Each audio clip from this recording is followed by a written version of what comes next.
Sandy, after that first quarter, you guys struggled on both offensive and defensive ends. What can you take from this to get you on Friday where you want to be?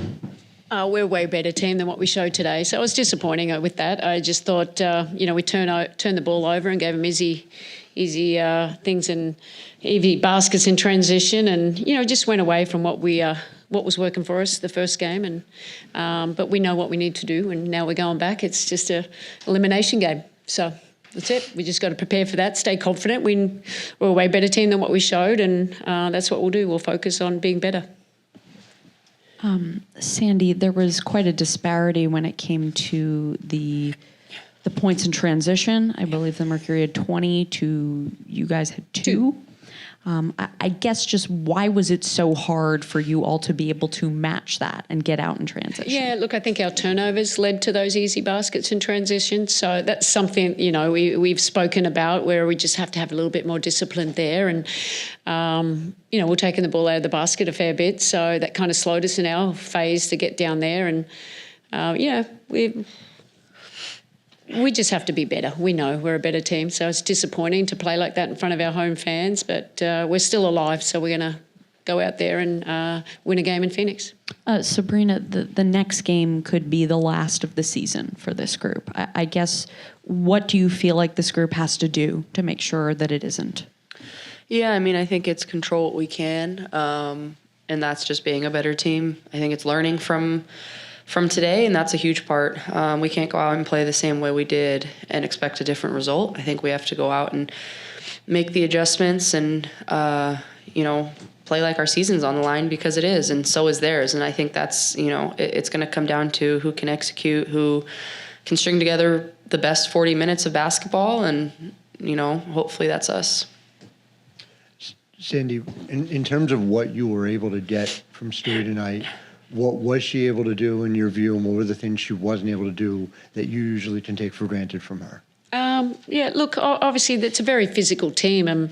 We got to the foul line 25s, but maybe we could get there a little bit more. I think they were really physical and rerouting us there. And, Stewie's tough. She did what she could there, but hopefully, we know she's going to be a little bit better. But, I suppose the physicality, that was hard for her. She's trying to get in there and the screening, but I think we all know Stewie's a champion and she's going to respond in the right way, and it gives her a few more days to get it was good not to overplay her today. That helped. And Jonquel, for you have had no shortage of series where your teams have been able to bounce back. What for you is your message to the team, and what are you looking to do personally to put yourself in the right frame of mind for Friday? The message is that, we won game 1, and we've shown and proven that we can win on their home court. And so now that's just all it comes down to, is our season is on the line just as much as theirs. And we have to go into a hostile environment and be able to come out and play Liberty basketball, and I don't think we did that tonight. Thank you. JJ back here. Hi.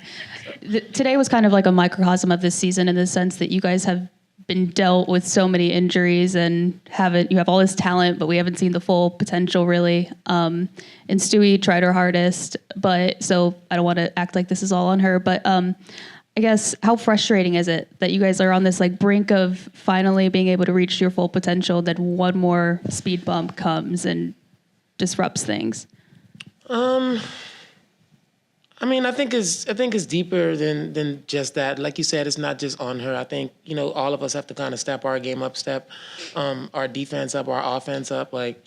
Just looking at the stat sheet, we're such a powerful team offensively, and tonight they were able to really congest us and kind of muck things up. And I think we just have to do a better job of executing and being able to find, what the openings are and ways we can kind of exploit them on offense. But I think it's, like you said, it's not just her, it's all of us. And then Sabrina, how are you feeling? And I guess, it seemed like you kind of had a rough night tonight. I'm all right. I'm never going to use anything as an excuse, so I'll be better Friday. Hi, everybody. For Sandy, Phoenix had a lot of success with their inverted pick and rolls tonight. As you guys start preparing for Friday, what's going to be something you sort of look, as you and the group sort of like look for to sort of get right when it comes to defending that? Yeah, we'll watch the video. I think they, obviously they put different players in it tonight with Satu and Dewanabona, and we've got 2 days to prepare a little bit better for that, and with the adjustments that they made there, and execute against it better. Hey, Jonquel, also back here. You just talked about there being areas that you could potentially exploit, some gaps that you guys could hit. Where are some of those areas that you feel like you left opportunities on the table? I got to watch the film, to be honest with you. It just felt like I said before, like they were just heavily congested. Maybe we shoot our threes with a little more confidence to kind of open things up, but just right now we just need a little more time to get back into the film and watch the game again, and then try to dissect things from there. Hey, Sabrina, over here at the corner. You talked before, I mentioned that it could be the last game here at Barclays Center if you don't get business done on Friday. Just wonder if it ever crossed your mind or that it could be a long time considering that the league could go into a lockout. Just wondering if that's crossed your mind at all. No, but I think we know the importance and significance of our fans and what we've built here, and I think we know that we got to play better next game, because this shouldn't be the end, and how we leave them. Us as a team, but especially our fan base who've supported us through a lot of highs and lows.